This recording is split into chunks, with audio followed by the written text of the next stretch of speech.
I'm so proud of you. I'm so proud of you. You're the strongest, most courageous woman I know, seriously. As much as Tes Flor's Canadian connection haunts her, creates that shadow that falls over her sometimes, she doesn't want to ever let it go. Sorry, because every time when I see you, I feel crying. Cry. I know. Tess, I told you. It's a 15-hour time difference between Tes in the Philippines and Bonice Thomas in British Columbia, so talking isn't always easy. How are you sleeping? Are you having nightmares, or are you sleeping okay? Actually, sometimes I am still dreaming. I am still dreaming those guys. Oddly, these two have never actually met, but they must one day. Destiny and death have forever linked them. Robert Hall is the connection, one of two Canadians kidnapped, then beheaded by the terror group Abu Sayyaf last year. Bonice is his sister.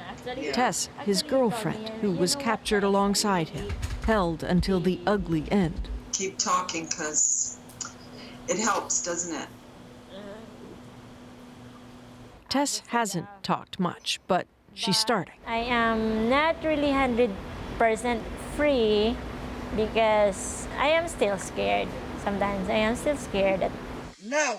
Can't blame her for that. She remembers what her kidnappers look like, and they know she does. They're still around. She told us not to risk going to her village, that it would be safer to meet in Manila, to share those stories of the big burdens on those tiny shoulders. Sometimes I regret because I was thinking that I did my best, because I did lots of things to help Robert, to save Robert's life, but it's not working. The tale of Tes and Robert started as a love story. They met online in 2014, then connected in person in the Philippines.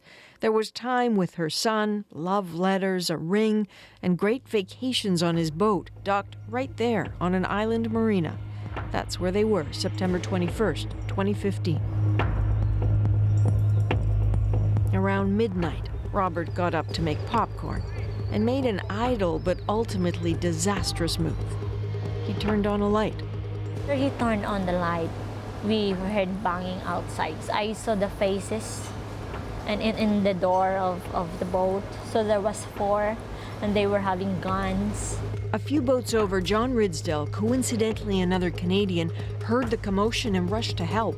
The men grabbed him, too, as well as a Norwegian managing the marina. That's them, all 4 hostages now, shoved into boats to be spirited away to one of the more remote southern islands. Tes started to listen to the kidnappers' conversation, knew immediately they were Abu Sayyaf.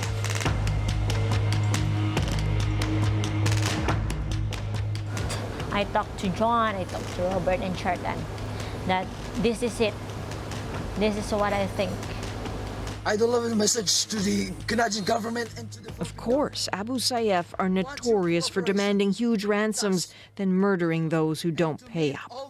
Tes had to weigh what she would tell Robert and the others. So you were in this weird spot of having to translate for everybody. Yeah. She would have to keep it up for months, measure every word she said, don't upset the kidnappers, keep her fellow hostages calm. Robert and John were fixated on one hope, the prospect of a new prime minister. They were thrilled when Trudeau was elected. John and Robert said, he is a very nice person. I know he can do something to save us. John and Robert, they are not really expecting for money, for a ransom money, but they were still expecting something, you know. A rescue. Yeah. That is a big percentage for Robert's being optimistic. What Robert wanted was a Canadian Special Forces rescue, but that wasn't in the works. Time dragged. The kidnappers became cocky enough to actually bring in visitors. In the Abu Sayyaf, I saw some of their wives. Sometimes if they have a family day, we call family day, because they have their wives, their kids. Wait a minute, the kidnappers had a family day? Yeah. So they'd bring their families Yeah, they to... bring their family. I talked to the wife of the guy who did a beheading. I talked to her that can you please talk to your husband? Because of course he is our leader. Can you please talk to him that this money that they were asking, it's ridiculous. She also told me, okay, Ate, I will talk to him, but I didn't trust them. There were no concessions. Life got even more dangerous. The Philippine military seemed to be going after Abu Sayyaf. Tes remembers 9 assaults, bullets flying, and always wondering maybe they'd be freed. But no. Sometimes we felt scared, of course, and sometimes after that fight we said, no, it's frustrating because we are still here. Tess's memory seems accurate because the Philippine military claims it was trying to rescue the hostages, and yes, there were 9 assaults. We were near. Many times we were able to hit the enemy, but unfortunately the kidnapped victims were not rescued because the enemy also have other tactics. The military sent us these photos, claimed they're of some of the Philippine casualties of all those efforts for not just the Canadians, but Vietnamese hostages reportedly being held nearby. And these aren't just injuries, but deaths. How many soldiers did you lose trying to rescue the Canadians? Well, what I can say is that I'll give you a range. That's from 30 to 35.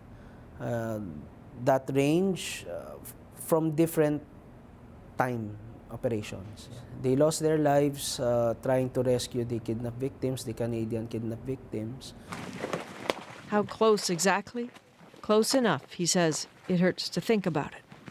I can generalize, tell you that it's just 100 or so, 100 or 50 meters. That close.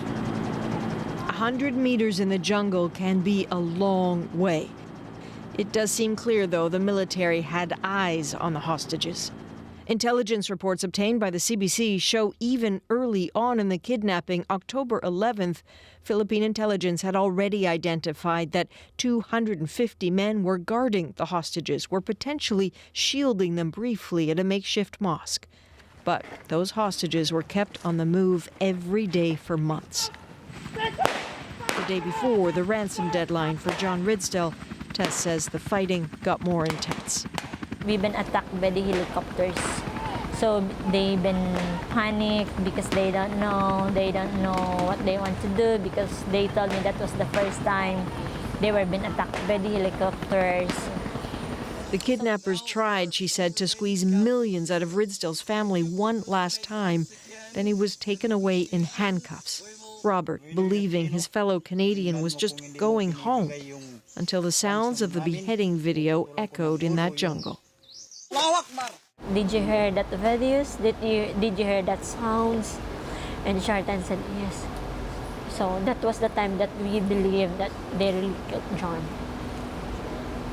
Then came the calls about Robert. Tes threatened with beatings if she didn't talk to the English-speaking negotiators. I am appealing to the Canadian government, to the Philippine government. She begged the kidnappers for time. It's painful and I regret and I still regret. Sometimes I blame myself, but my family said, don't blame yourself. It's not your fault. And I can still remember the last time we talked, Robert and I, the last time we talked, the last time I felt his hug. They wanted to bring Robert away from me. So Robert said that, Tes, come on, give me a hug. So that was the last hug. And I kissed him and they were keep telling me, stop, that's enough, that's enough. So He managed to slip her a note for his family, and then he was gone. The details of his death she keeps locked inside. 10 days later, the unexpected, a ransom was paid for the Norwegian, and a traumatized Tes was freed. The Government of Canada is committed to working with the Government of Philippines and international partners to pursue those responsible for this heinous act and bring them to justice. The RCMP insists an investigation is underway. No one we spoke with has had contact with Canadian investigators, and no updates are on offer. But we've learned this. The beheader, known as Boy Tattoo, is at large. At least 2 of the other kidnappers also took part in the beheading of a German tourist last month. The names and faces well known, but they have yet to be caught. And he was very happy taking pictures like this. And then there's Tes, carrying the pictures and notes from Robert always. She's struggling a bit with her health and with this impulse to always look over her shoulder. Yeah, I feel safe with you, and I hope you feel safe with me, that we can share our grief. To get away from it all, even for a while, to be with Robert's family is what they're all pushing for. I love you. I love you. I love you. I love you. Be good to yourself. Be strong. Thank you for your love. Thank you for Bye, your Tes. love. Bye. Nothing's easy here. There can't be a visit until there's money for the trip, and no one's been able to raise enough of that yet. So she's a bit stuck with her memories as company, the very best of them, and the ones you wouldn't want to imagine. Adrienne Arsenault, CBC News, Manila.